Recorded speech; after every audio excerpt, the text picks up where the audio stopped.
ये हमारा सौभाग्य था। भारत माता की जय, भारत माता की जय, भारत माता की जय।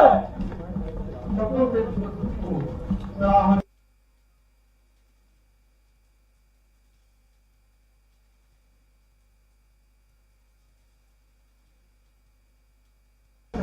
कामना शत्रु जात भाग भाग होगा गत कदम ये बड़ा अधिक अटल चल करे फिर सामना चल करे सामना। कार्यक्रम की अगली श्रृंखला में हमें आमंत्रित करना चाहूंगी लेफ्टिनेंट जनरल भीमपाल सिंह, अति विशेष freedom medal, general officer commanding 21 corps. महोदय से निवेदन है कि अब इस सभा को संबोधित करें।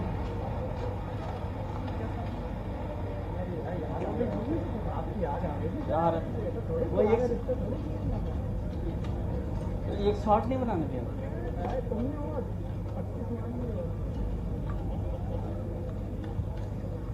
बेटा को सस्पेंड है।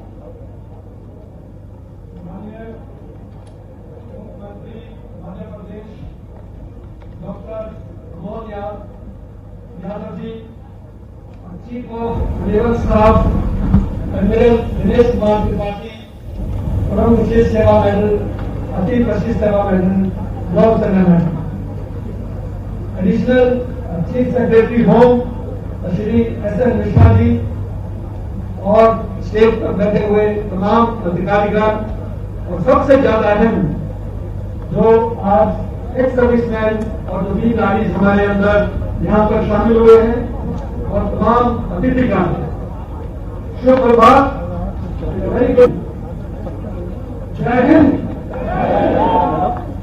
तो सभी ऊर्जा की कमी है, इस घटना के बाद भी ऊर्जा इतनी नहीं है। जय हिंद। यह देश के भगवान की ध्वनि है, ये हमेशा सुनती रहनी चाहिए, और मध्य प्रदेश की ध्वनि। सबसे पहले मैं चीफ मिनिस्टर साहब का और सीएमए साहब का, जो चीफ गेस्ट और गेस्ट ऑफ ऑनर के बीच आज हमारे अंदर इन्होंने समय निकाला, इनका बहुत स्वागत और अभिनंदन करता हूं आप सबकी तरफ से।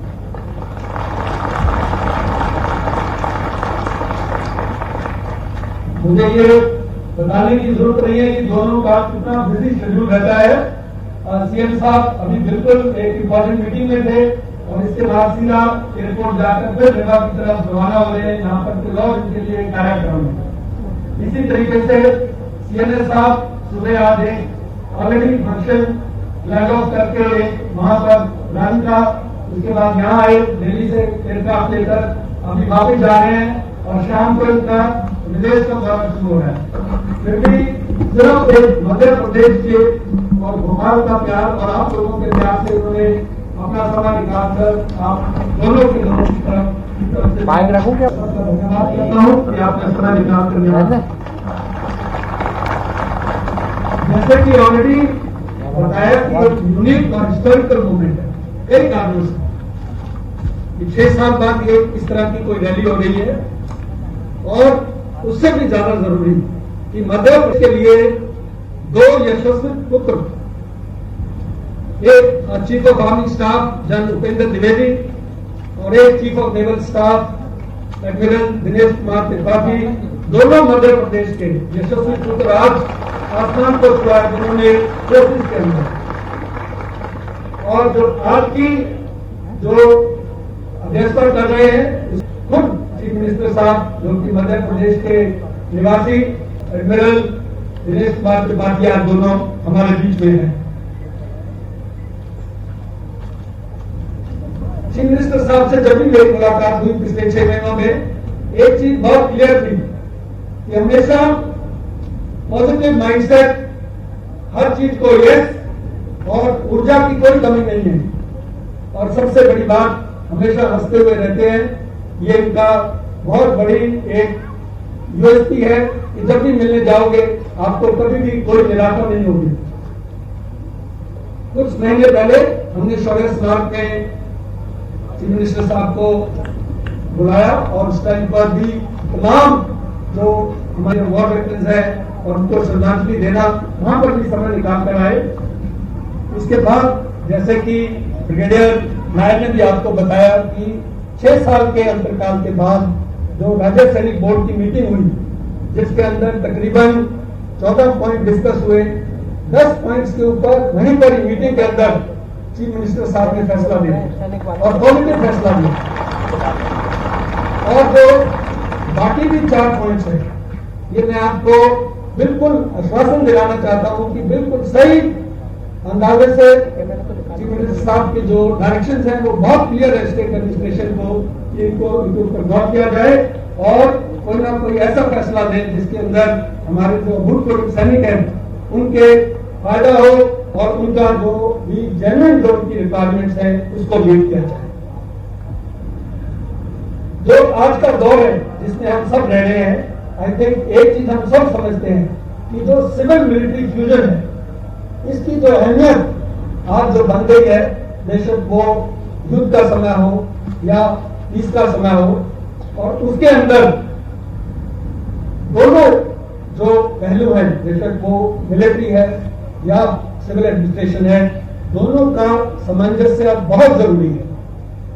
जैसे कि हमारे प्रधानमंत्री का बिल्कुल जो विजन है अमृत काल का, और कि देश को 2047 तक एक विकसित देश बनाना है, उसके लिए ये बहुत दरबारियां है कि हम सब मिलकर एक तरीके से, बेशक वो स्वावलंबन है, आत्मनिर्भरता या whole of the nation approach को तय कर चले, और तभी ये चीज, बेशक वो लड़ाई होगी या लड़ाई ना भी हो, आजकल का जो माहौल है, नो वॉर नो पीस का, सबके हाथ में जो आप मोबाइल फोन है, जो आपका इस समय पर जो आप हम सब वनरेबल हैं किसी ना किसी तरीके से, तो उस मामले में कुछ कदम, छोटे छोटे कदम सिविल मिलिट्री फ्यूजन के तौर पर जब हम पहली बार मिले चीफ मिनिस्टर साहब से, तो हमने बोला कि हम सिटी ऑफ भोपाल को एक साउंड लाइट शो प्रदान करना चाहते हैं, बनाएंगे जिसके अंदर मध्य प्रदेश की और भोपाल की खासूसियत, मिलिट्री हिस्ट्री और भोपाल की जो करंट हिस्ट्री है, मिलिट्री हिस्ट्री, उसको दर्शाएंगे। तो बहुत खुश होकर उसी वक्त उन्होंने पूरी डायरेक्शन दी, और अभी जो विजय दिवस 16 दिसंबर को हम उसका अभी फिर दोबारा से मुख्यमंत्री साहब को निमंत्रण देंगे उसका उद्घाटन करने के।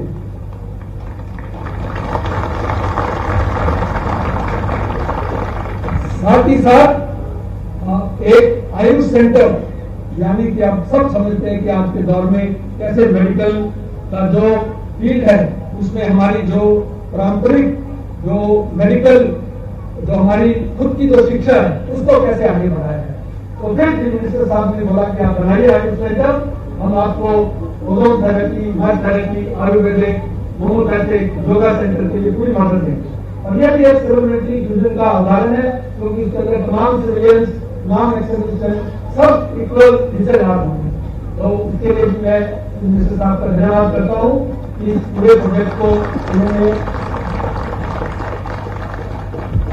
पर्सनल प्रोजेक्ट लेके दिया। और अब जो तीसरी खबर को मैं पहली बार इनको न्यूज नहीं कर रहा हूँ, हालांकि स्टाफ लेवल के ऊपर सेक्रेटरी साहब के लेवल पर हुई है, कि विजय दिवस के दिन हम भोपाल और भारतीय सेना की ज्वाइंट मैराथन 5, 10 और 21 किलोमीटर का भी आयोजन करेंगे, ताकि ये जो सामंजस्य है ये हर फील्ड में है। और पिछले कुछ दिन पहले मैं जब सेक्रेटरी साहब से मिला मिस्टर राम जैन से, तो मैंने उनको और चीफ मिनिस्टर साहब दोनों को आश्वासन दिया कि जब भी किसी भी वक्त की कोई भी विपदा आती है, तो जो भी फौज है मध्य प्रदेश के अंदर 21 कोर की तरफ से है और बाकी भी जो एयरफोर्स और नेवी के तरफ से है, वो हर वक्त तब गया तैयार है, कोई भी कंटिजेंसी को फेस करें।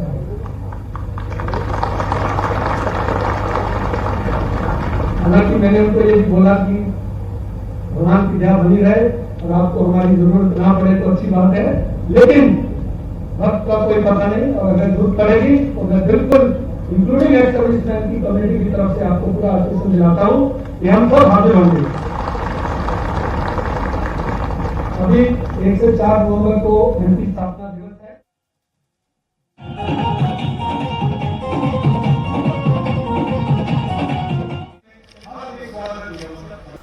EME सेंटर भोपाल में आयोजित भूतपूर्व सैनिकों की रैली में सहभागिता करते हुए मुख्यमंत्री डॉक्टर मोहन यादव।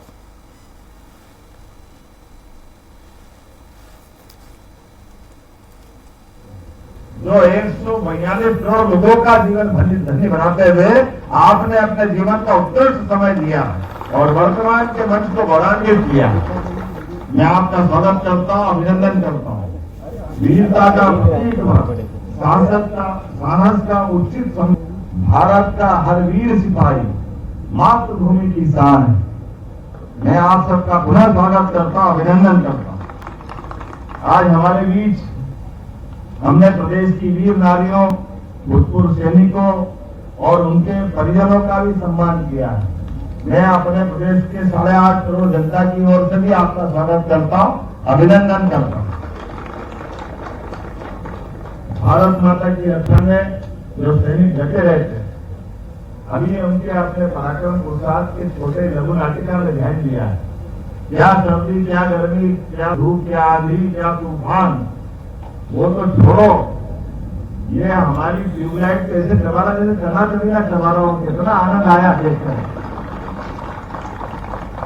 कोई सोच सकता है कि सिर के ऊपर कोई नारियल फोड़ दे और हमारा वीर जवान की गर्दन मालूम पड़ा और ऐसा वैसा हो तो गर्दन लटक जाए। लेकिन एक एक कला, एक एक भाव, हमारे अपने उनके अंदर के जज्बे, इस जज्बे के बलबूते पर तो 200 से ज्यादा देश है और भारत का सबसे सम्मान ज्यादा इसीलिए करते हैं कि यहाँ की सेना अपनी इस स्थिति में है, मुझे इस बात का गर्व है। एक बार नहीं, 2 बार नहीं, जब भी मौका पड़ा हमारे सैनिकों ने अपनी 20वीं 21वीं भूमिका अदा की है, मुझे इस बात का गर्व है। कोई भी वंडवार हो, आजादी के पहले का या बाद का हो, हमारी सेना ने सदैव भारत को गौरवान्वित किया है, लोकतंत्र की रक्षा की है। मुझे इस बात की भी प्रसन्नता है, आजादी के बाद हमारे साथ भी कई देश और आजाद हुए, लेकिन आज उनकी आज की हालत क्या हुई, उनका अपना लोकतंत्र खतरे में पड़ा, उनका अपना बाकी सिस्टम बिगड़ा। लेकिन अगर भारत का वर्तमान ये जो इतना सुंदर और मजबूत है, तो उसकी सबसे बड़ी भूमिका है हमारे सैनिकों की अनुशासनबद्ध रहते हुए अपनी भूमिका में उचित तरह से निर्वहन करना।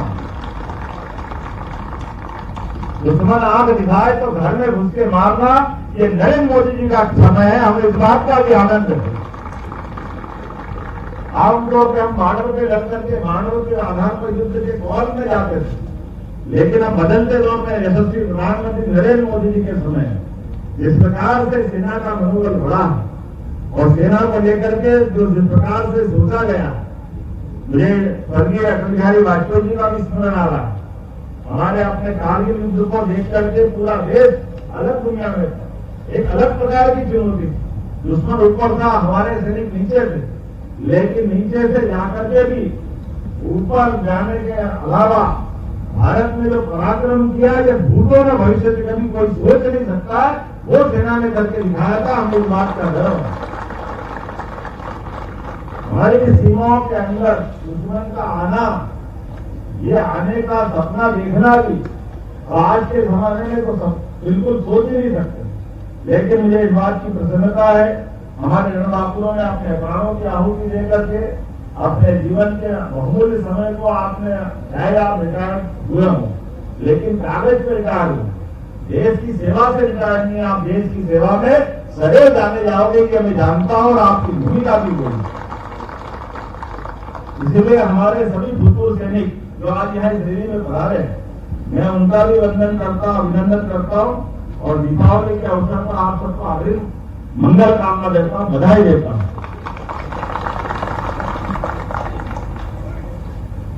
तीन भाइयों की जोड़ी तो दुनिया में प्रसिद्ध है, एक भगवान श्री राम और श्री लक्ष्मण, एक भगवान श्री कृष्ण और बलराम, और तीसरी जोड़ी मध्य प्रदेश की थी, वो है विक्रमादित्य और भतरी। इन जोड़ियों का तो हमको स्मरण था, लेकिन सेना में दोस्तों की जोड़ी बनती है, ये दौर भी हम देख रहे हैं अपने आंखों के सामने, ये अलग दौर है।